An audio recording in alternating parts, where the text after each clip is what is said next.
Hello everybody and welcome to another edition of Inside Guns with your host, me, the Yankee Marshal. Today I want to talk about the history of concealed carry in the United States.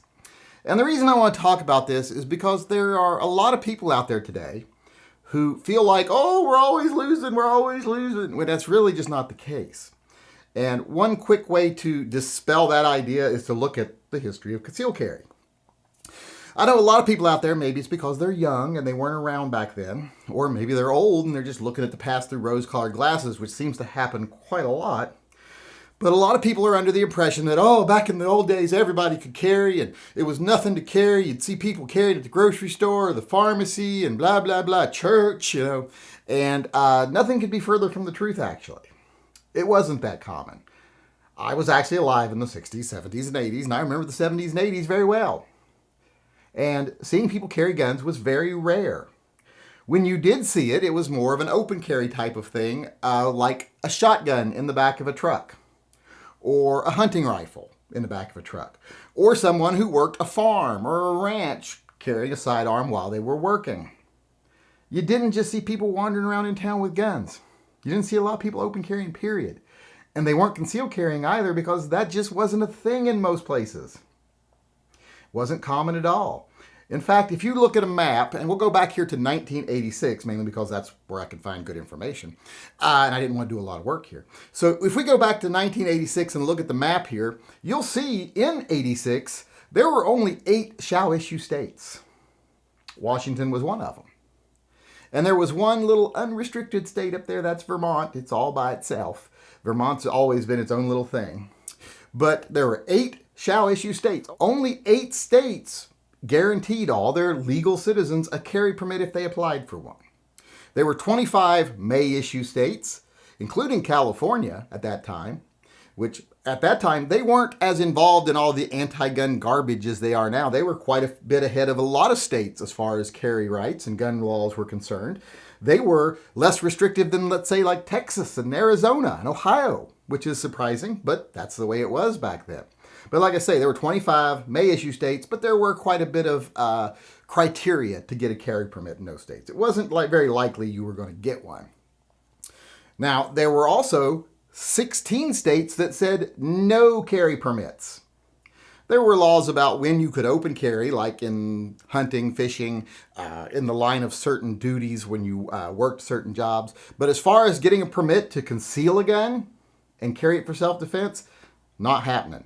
And it might surprise you to find out that not only was it states like Texas and Arizona and Ohio, but it's also places like Alaska. Now you might say, well, people carry all the time in Alaska. Yeah, they carried for protection against wildlife, for their jobs, things like that, hunting. But as far as carrying a concealed pistol, it didn't happen. Now, they did carry openly sometimes for animal defense, and most everybody had a gun for animal defense. But as far as having one concealed on you to defend yourself against other people without them being able to see it and therefore it not being an advantage, just didn't happen in 1986. Now, if we scroll ahead a little bit here in the map, you'll see some minor changes. And if you jump ahead to 1989, you'll see that the number of shall-issue states has actually jumped now to 13. We've added 5 more states, including like Florida, Oregon, West Virginia. Now, most of those added shall-issue states came from the may-issue category. Only one state that was no-issue became a may-issue state, and that was Tennessee. But we had, like I said, Florida, Oregon, West Virginia join the shall-issue. May-issue dropped to 21, and there were still 15 states that issued no permits whatsoever, including Texas.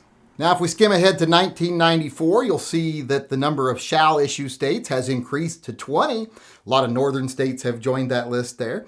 May-issue is down to 17, and no-issue is down to 12, and of course, there's still Vermont up there.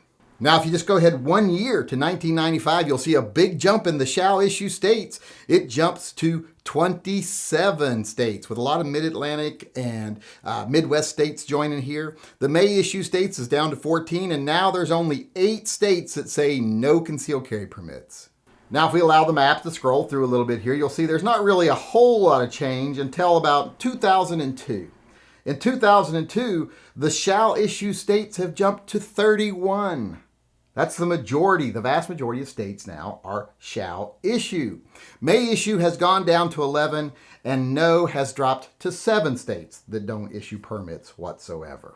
And then if we just go 1 year further to 2003, the shall issue states have climbed to 34, may issue states have dropped to 9, and the no issue states have dropped to 5, and Alaska has become only the second state to join Vermont as a state that has no restrictions on carry. Now, if we allow the map to roll ahead a little bit more here until we see some major changes, we go up to 2010. Now, shall issue states have only climbed 2 to 36. May has stayed the same at 9, but now there's only 2 states saying no carry whatsoever, and you're starting to see some more green on the map. One of the reasons the shall issue states drop down a little bit is because the unrestricted carry is coming in a little bit more. And if you go a year ahead to 2011, there's more green, and there's only 1 state left that doesn't issue a permit at all. Then we go ahead just a couple more years to 2013, which I think most of us can remember, and now we have one form of carry or another, either may or shall issue, in all 50 states. 37 are shall issue states, and we have unrestricted carry in 5 states. There's only like 8 holdout states that are still may issue states, and those are the ones we think of now as the liberal bastions in the United States, California, New York, etc. But that's pretty much the only holdouts, and you're seeing more and more green appear right up to 2021. So if you look at 1986 and then go straight to 2021, that's a huge difference. So no, it wasn't like people thought it used to be. It wasn't everyone carried. Very few people carried. In fact, if you told someone, hey, look here, I got a carry gun, most people would be like, what are you, a criminal? Why are you carrying a gun? And anyone that tells you different than that is either, like I said, looking at the past through rose-colored glasses, or just wasn't there to experience it at all. Because it just wasn't the Wild West like everyone thinks it was. Even the Wild West wasn't the Wild West that people think it was. Usually you had to turn your gun in when you came to town, either to the sheriff or to the saloon keeper. So the history of carry in this country has been one of progression. It's been getting to where the Second Amendment has been honored more and more in states over the last 30 years, not less. Now, we do face some hurdles, things like the assault weapons ban, little things like pistol brace issues and stuff like that. But overall, the Second Amendment has come into its own, has become more important in recent years, mostly because of citizens and the courts. Most of the big wins we've had have been court victories. And that's the way it's going to continue to be. We're going to have some court victories here again pretty soon, I predict. About December from the Supreme Court. So if you look back, like I said, through history, it wasn't what people thought it was. And it's definitely not as bad now as people think it is, because it's so much better now. Believe me, as someone who's been there and is now here, so much better here than it was there. Or then, I guess I should say. So don't get disheartened. Look on the bright side. Keep your head up. Be proud of what we've achieved. Because like I say, in just a short period of time here on this map, or at least what appears to be a short period of time, someone as old as I am, we've made a lot of progress as far as concealed carry in this country, and there are far more people carrying for self-defense today than ever before. All right, with that all being said, I want to move on today to gun talk. And today I want to talk about a new gun coming from RIA. A lot of people love the RIA 1911s. Well, now they have their first striker-fired gun, the new STK 100. And if you look at it here, yep, it's basically a Gucci Glock. A lot of people might look at this gun and go, well, just another Glock. Why would I care? Well, one of the reasons I think you should care is because not only does RIA have a reputation of making really good guns at a really good price, but this is an aluminum frame Glock. It's not polymer. They've jumped right on the bandwagon of other guns like the AXG. And they've skipped over that step of having the secondary market provide alloy framed grips for their guns and frames for their guns, like it's happened with other guns. And they've just gone straight to putting it out with an alloy frame, steel slide, already set up the way you'd want it. And it's only retail $5.99. So you're probably going to see this selling for $4.99 to $5.25, $5.50. That's a really good price for one with an alloy frame, especially when you look at the price of the AXGs. So really affordable gun here. Looks like it's going to be good quality. I've got no reason to doubt it would be good quality from RIA. Now this gun weighs about just under 29 ounces, which is a little less than the AXG. It's got a 4.5-inch barrel, which is just a little bit less also than the AXG. I think it's a 3.9 barrel, so it's a little bit longer. So looks like it's got a lot of potential here on paper, and looking at the pictures, looks really nice. And like I say, they jumped that stage going to an aluminum frame and not even messing with polymer. So their first striker-fired gun is what I consider the next evolution in striker-fired guns, the alloy-framed models, which a lot of people are figuring out are a lot nicer to shoot than the polymer guns. So if you're looking for a new gun to try out, or an affordable gun that's that's kind of like the higher-end Gucci Glocks and etc., the AXGs, well, then maybe this is what you need to look at. The new STK 100 from RIA. All right, everybody, I want to end the show today with our pet rescue of the day. And today we have Noah, the Shih Tzu, who is coming to us today from Paul D. Now, as you can see, Noah here has his ears on. Looks like he's ready to go to the range. And as I said before, he is obviously a little fuzzy Shih Tzu, or a shit in your shoes dog, as we always called him when I was little. And as I said, he's rescued by Paul D.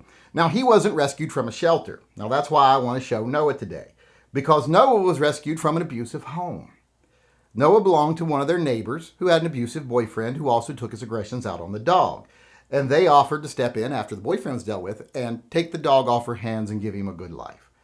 So that shows you don't always have to rescue a dog from the pound. There's lots of dogs out there right now that are in bad homes or being neglected or tied up in someone's backyard that need rescuing too. And sometimes I've always found, and I've done this myself, and so has my sister, that's how she has the dog she has now. When you see a dog tied up in a backyard for a long period of time, go to him and say, hey, I see maybe you have trouble taking care of this dog. It might be too big of a burden for you. And wouldn't it be nicer if someone like me took it from you and took care of it for you, relieved you of this burden before someone calls animal control and makes an issue out of it? I've done that more than once. And like I say, that's how my sister got the dog she has now. So don't just walk by and assume that any dog you see that's being neglected or even abused, you just have to let it happen. You don't. You can rescue those dogs too. First, you can try it the nice way, like I just said. The second, you can start calling animal control until the point where they want to let you have the dog. So don't assume that every dog that needs rescue is behind bars at a kennel, because that's just not the case. A lot of dogs that need saved are right in someone's backyard, maybe even your neighbor's. All right, everybody, that's our show for today. I hope you enjoyed it, and I hope you come back again tomorrow. Remember, anytime you want to ask me a question, go on, ask me a question. I am available every day in the live chats live. You can come in and ask me a question live. It's usually at 6 p.m. Pacific time, except on Monday and Wednesdays when it's 5 p.m. Pacific time. I'm one of the easiest guys on here to get a hold of. So if you've got something you want to say to me, either just through chat during the live chat, or if you actually want to come into the podcast and say something to me, call me out on something I'm wrong on, or maybe you've got something to promote, just let me know. And like I said, until tomorrow, when I hope you all come back for another show, I'll just sign off today by saying, as far as the state of the world today is concerned, it is what it is. It could be better, but it could definitely be worse, and it has been worse.